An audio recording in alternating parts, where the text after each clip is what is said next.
Hey guys, welcome back to my channel. So today I'm going to show you guys how I came up with this keto crunch wrap fail. I will go into later on why I considered it a fail, but first we're going to just go ahead and get right into it. These are the materials that you are going to need: mozzarella cheese, sharp cheddar cheese, your choice of meat. You can use ground beef. I decided to use sausage, some measuring cups, sour cream. You can use shredded lettuce. I decided to use baby spinach and some taco seasoning.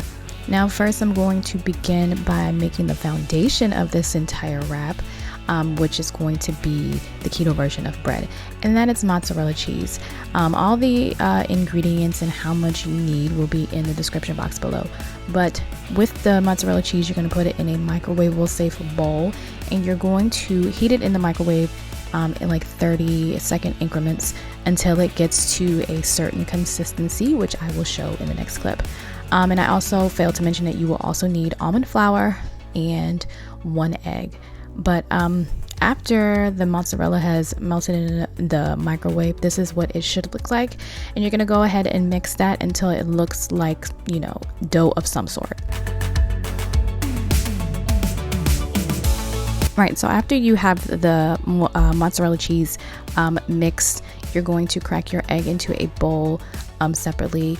You're going to go ahead and whisk it up, and then you're going to pour that into the mozzarella cheese. Now this next part, it's going to take you a while. It may take some little, you know, elbow grease, but this is important. You want to go ahead and mix it in as well as possible. And again, it's just going to take a while, but if it's not mixed in properly, it's not going to work. So just keep mixing until you get the consistency that it needs to be in. Okay, so after you've mixed it together, that's the consistency that you kind of want. So the next thing that you're going to do is that you're going to go ahead and take your almond flour and you're going to begin kneading your mozzarella dough, because that's exactly what it is, a mozzarella dough. So you're going to keep kneading it until the almond flour is mixed well with the mozzarella cheese.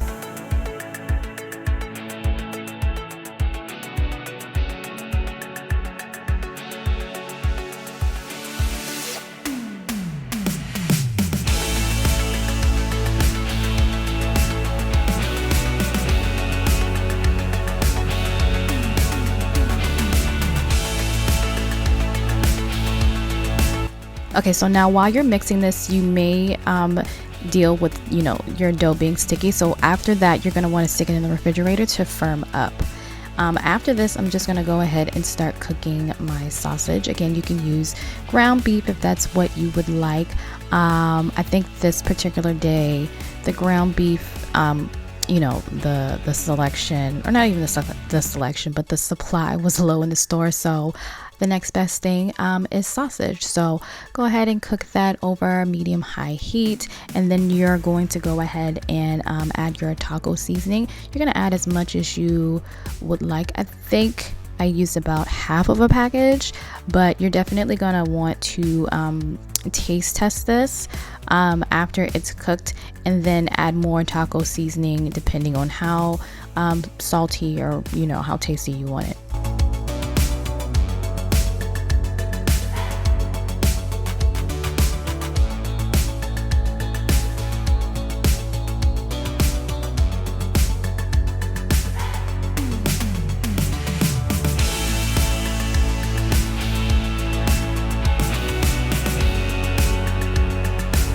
Okay, so now for the fun part, but this is also another situation in which you're going to need like a little more elbow grease. You're going to take 2 sheets of parchment paper. You're going to take your dough out of the refrigerator. You're going to flatten it out, and what you're going to do is use a roller pin to roll this, not entirely too flat. I want to say you need to flatten it maybe like 1 or 1.5 inches thick. And I didn't have any like cutters or, you know, any cookie cutters, so I used this lid. I know it's ghetto, but it worked. And I have 2 different size lids, so I'm going to use this bigger one, and I need to make 2 of those. And as you can see, like, it took me a minute, but it actually worked, and it just came out neater. If you trust yourself to do this free-handedly, by all means, but I don't really trust myself to do that. So this was my best option, and it actually came out, really nice. So again, I'm going to actually make 2 bigger ones, and then you'll see later on in the clip after I've rolled out my 2, I'm going to also use that green lid and make 2 smaller ones.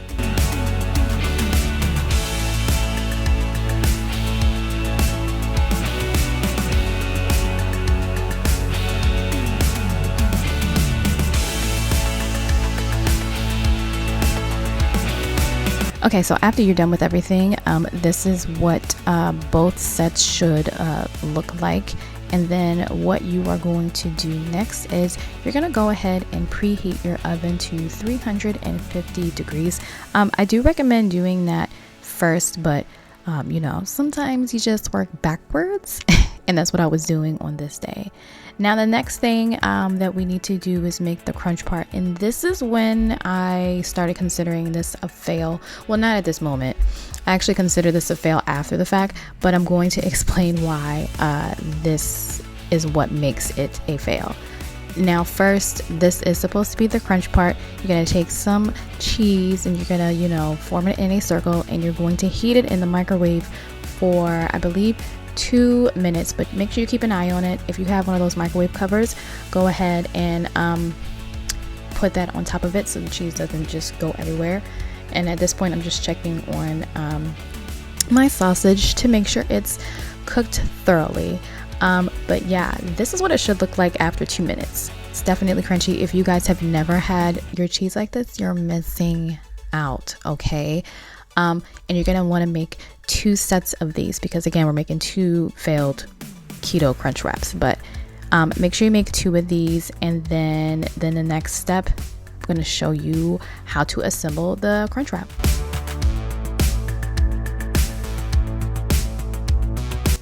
Okay, so you're going to take a non-stick pan and some parchment paper, and you're going to place the 2 bigger circles onto the baking pan.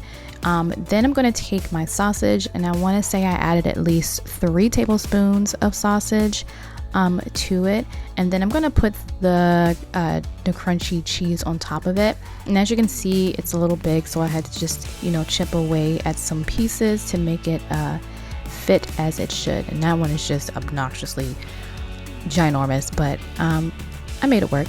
Then I'm going to top it with some sour cream and spread it on top. And then on top of this, I'm gonna just go ahead and add my spinach. And I only use spinach because I did not have any shredded cheese, but like I said, you can use spinach or shredded cheese. You can just use anything that you would like. And then after the spinach, or after everything is assembled, you're gonna go ahead and use or take the smaller circle and place that right on top. And then what you're going to do is you're going to go ahead and wrap everything together. And you have to do this one by one, and you definitely need to be careful, because even though it is cheese, it has some almond flour mixed into it to kind of bind it together. There were moments in which it started to try to fall apart, so be as careful as possible. But yeah, just go ahead and wrap everything together, and then I'll show you what it looks like.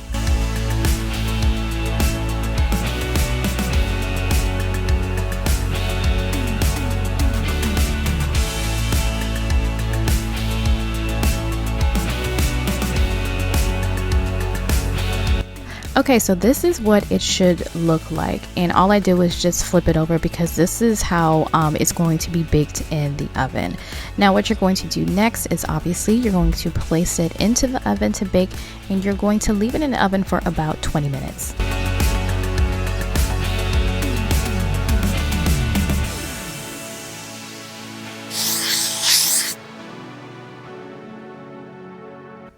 Alright, so this is what they look like after coming out of the oven. Now, this is what makes it a fail. I did all that work to make the crunchy cheese part, not even thinking that once it's in the oven, everything is just going to combine together. But I wanted to share it with you all anyway, because it actually turned out really good, and it was tasty to the point where my husband even enjoyed it. So that is all that I have for you guys. Make sure you thumb this video up if you enjoyed it. Press that subscribe button if you haven't already, and that notification bell to be notified at the next time that I do upload. And until next time, I will see you guys later.